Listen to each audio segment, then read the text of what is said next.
Quando eu marquei essa tarefa como fechada, publicar a versão 1.0, eu depois eu percebi que eu tinha cometido um pequeno erro. O que acontece é o seguinte: se eu marco ela como concluída aqui no dia 1º de dezembro, qualquer versão 1.0 na verdade, né? Então eu tenho que saber de alguma forma. Então uma coisa que eu posso fazer é vir aqui no histórico, né, e voltar, uma vez que eu abri ela, na verdade não fechei, eu abri ela em 1º de dezembro, né, lá no comecinho, e eu fechei aqui, comentei e tal, etc. E eu fechei 10 dias atrás, ou seja, isso foi 30 de março. Ok, 30 de março. Então eu posso vir aqui 30 de março e, ok, eu entendi que é essa a tarefa. Só que tem um problema, na verdade não foi exatamente dia 30 de março, dia 30 de março foi quando eu fechei a tarefa, não quando eu gerei a versão 1.0. Então, para resolver um pouco isso, uma das coisas que a gente pode fazer, já que a gente tem apenas esse hash que vai identificar cada um dos commits, que não, acaba não ajudando, né? É uma função, é uma informação mais interna do que externa, né? Não ajuda tanto quem está olhando. Então, uma coisa que a gente pode fazer, que eu já devia ter feito e acabei esquecendo, é colocar uma tag, aplicar um marcador do que a gente realmente quer.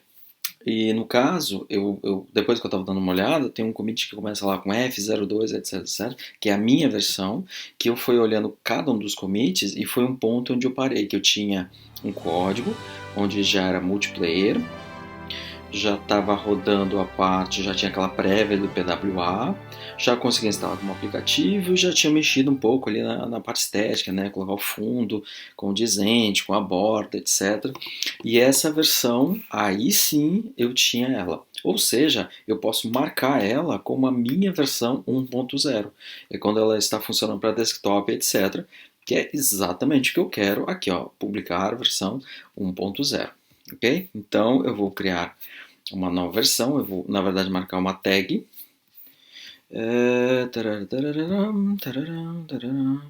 E aí na verdade eu não quero marcar exatamente a versão final, né? Eu ver qual é o commit onde eu fiz isso. Claro, como já é passado, então aqui é o F02, etc. Quando eu, por fim, defini as cores do fundo HTML, que eu coloquei no manifesto, eu tinha finalizado o service worker, não sei o que, ou seja, estava bacana, estava redonda. E aí eu vou colocar a versão que eu quero.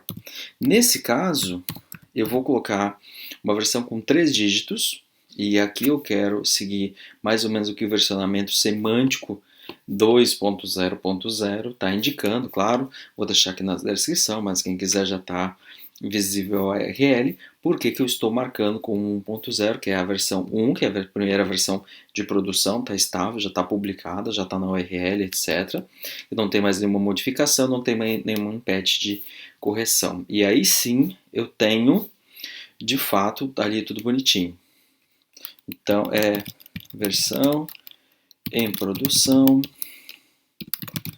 para... eu tinha colocado lá qualquer para computador de mesa. Ai, que capricho, né? Eu podia dizer desktop. Mas enfim, é eixo número 42. Eu só vou fazer uma referência aqui, relacionado a 42, só para deixar claro ali que é sobre o que eu estou falando. Ok, bacana ali, bonitinho. Não tem nada. Não, para release não é nada. E eu vou gerar esta versão de código. E aí quem for olhar vai ver uma tag. Aqui ó, tem a tag 1.0.0, tem uma release, já gerei a versão produção, relacionada à tarefa número 42, então ele já faz uma referência aqui. O que interessa é que dessa forma eu tenho uma tag que vai identificar claramente qual é a versão 1.0, porque depois a gente vai fazer a versão 1.1, que é a versão para um suporte a toque de tela. Eu acho que precisa desse 42, já está ali embaixo, né? Vamos deixar mais bonitinho aqui, dá para colocar aqui. Tarará, tarará, tarará. Vamos atualizar o release. Agora ficou mais simpático, tem uma tag. Bacana. Com isso, agora a gente tem então versões, que a ideia é que tenha a 1.0, que é para notebook, desktop, etc.